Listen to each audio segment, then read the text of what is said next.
कमाने वाले बहू की कहानी। माँ तू हमारे साथ मुंबई चल। बाबा थे तब बात अलग थी। अब तो इधर गांव में अकेले कैसे रहेगी। बेटा पवन बोला। मैं सोच में पड़ गई। दिल का दौरा आने से पति की अचानक मृत्यु हो गई थी। मैंने बहुत कोशिश की खुद को समझाने की।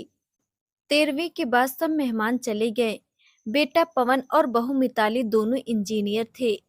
बेटा बहू के साथ रहने जाना मत, ऐसी मेरी एक सहेली ने कहा था, क्योंकि कमाने वाली बहू को बूढ़ी सास जरा सी भी पसंद नहीं होती।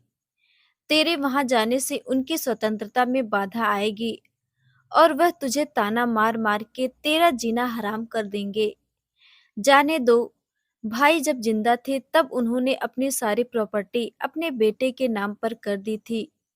ऐसी परिस्थिति में बेटा और बहू यह मकान बेच सकते हैं और घर के सब पैसे लेकर तुझे एक पैसे के लिए तरसाएंगे।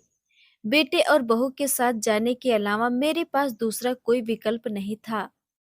65 साल की उम्र में मेरे घुटनों के दर्द की वजह से मुझे हमारा राशन दुकान चलाना भी आसान नहीं लग रहा था। 13वीं का पूरा खर्च मेरे बेटे ने उठाया, पर छोटे मोटे खर्च के लिए बेटे के सामने हाथ फैलाना मुझे पसंद नहीं था और हमने बचाए हुए थोड़े पैसे मुझसे खर्च हो गए थे। अब परिस्थिति ऐसी थी कि मेरे पास 50 रुपए भी नहीं थे और यह बातें सोचने में मैं पवन का कोई उत्तर नहीं दे सकी। इतने में मिताली बोली, माँ मुझे बताओ कि कौन सी साड़ी रखनी है। मैं आपका बैग पैक कर रही हूँ। जब मिताली ने ऐसा कहा तब मैं उसे कुछ कह नहीं पाई।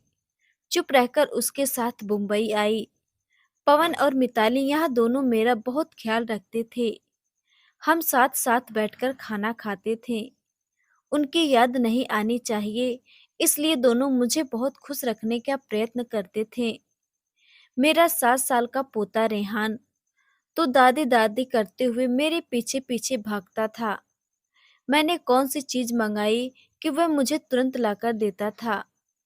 ये सब देखकर मेरे मन को बहुत शांति मिलती थी। मैं सोचने लगी कि लोग बेवजह ही आजकल के लड़के और लड़कियों को बदनाम करते हैं और कहते हैं कि बूढ़े माँ बाप का सम्मान नहीं करते, उनकी देखभाल नहीं करते। खासकर बहू कमाने वाली होगी तो सास को ठोकरों पर रखेगी। लेकिन मैंने देखा कि ये सारी सिर्फ बातें थीं। हर उंगली की तरह हर बहू सेम नहीं होती। आज सबने बाहर घूमने का प्लान बनाया था।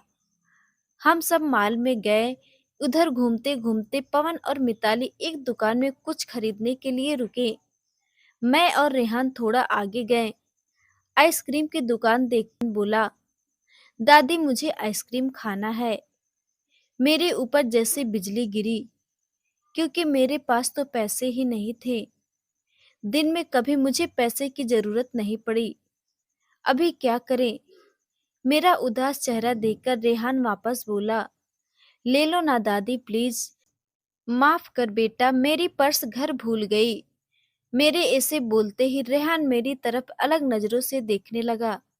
उसको लगा कि आइसक्रीम लेनी नहीं है, इसलिए दादी बहाने बना रही है। पर मैं क्या कर सकती थी। मुझे खुद ही शर्म आ रही थी। मैं कैसी दादी हूँ जो अपने पोते को आइसक्रीम भी नहीं लेके दे सकती। हमने बाहर ही खाना खाया। मिताली ने मेरे पसंद की काजू मसाले की सब्जी ऑर्डर की थी, पर मुझे वह पसंद नहीं आ रही थी। घर आने के बाद सबने थोड़ी देर टीवी देखी। पवन सोने गया। रेहान को क्या चाहिए और क्या नहीं, वह देखने के लिए मिताली उसके रूम में गई। मैं भी मेरे रूम में सोने जा रही थी। तभी मुझे रेहान की आवाज सुनाई दी, मम्मी दादी बहुत कंजूस है। तू ऐसा क्यों बोल रहा है। हाँ मम्मी, हम जब मॉल में घूम रहे थे तब मैंने दादी से आइसक्रीम मांगी तो वह कहने लगी कि मेरी पर्स घर भूल गई हूँ। यह अच्छा है क्या मम्मी। कंजूस दादी। रेहान क्या है। दादी के बारे में ये सब बोलने से पहले तुमने सोचा नहीं क्या, तेरी दादी इस वक्त कितनी दुखी है। तू समझ नहीं रहा। दादी को कितना दुख हुआ। बेटा, दादी और दादाजी गांव में साथ रहते थे। तभी अचानक दादाजी हम सबको हमेशा के लिए छोड़कर चले गए। जिस व्यक्ति के साथ हम 24 घंटे साथ रहते हैं, साथ उठना बैठना खाना पीना हम साथ करते हैं, हम सब अपना सुख दुख बांट लेते हैं, वही व्यक्ति अचानक हमको छोड़कर चला जाता है तो कितना दुख होता है। तू अभी नहीं समझ सकता। सोच, अचानक तेरे मम्मी पापा तेरे से बहुत दूर गए, इतने दूर गए कि वह कभी वापस नहीं आए। तब तुझे बुरा नहीं लगेगा क्या? नहीं मम्मी, मैं तुम दोनों के बिना नहीं रह सकता। रेहान बोला, बेटा फिर सोच, दादी जी बिना तेरे दादी के कैसे रहती होंगी। ऐसी परिस्थिति में वह अपना पर्स घर भूल गई होंगी। तूने उनको कंजूस कहा, उनका प्यार तुझे नहीं दिखा क्या? जब भी तुझे स्कूल से आने में 5-10 मिनट भी लेट हो जाता है, तब वह बालकनी में खड़ी रहकर तेरी राह देखती हैं। उनके घुटने दर्द करते हैं तब भी। बेटा, किसी के बारे में अपनी राय बनाने से पहले उस व्यक्ति के दृष्टिकोण से सोचना चाहिए। यह बातें सुनकर मुझे मेरी बहू पर बहुत अभिमान हुआ। उसकी जगह मैं रहती तो कदापि मेरे लड़के को इतने अच्छे से समझा नहीं पाती।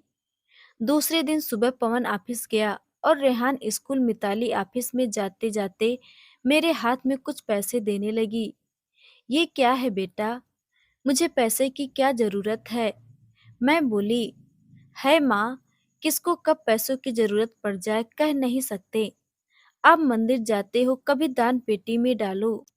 कभी रेहान कोई चीज के लिए जिद की तो आप उसे वह ले देना। पर बेटा, माँ, जब यही पैसे पवन ने आपको दिए होते तो आपने मना किया होता क्या? नहीं ना। आपकी बहू भी कमाती है तो आप अपनी बहू से पैसे क्यों नहीं ले सकती? मिताली का कहना सुनकर मेरी आंखों में आंसू आने लगे।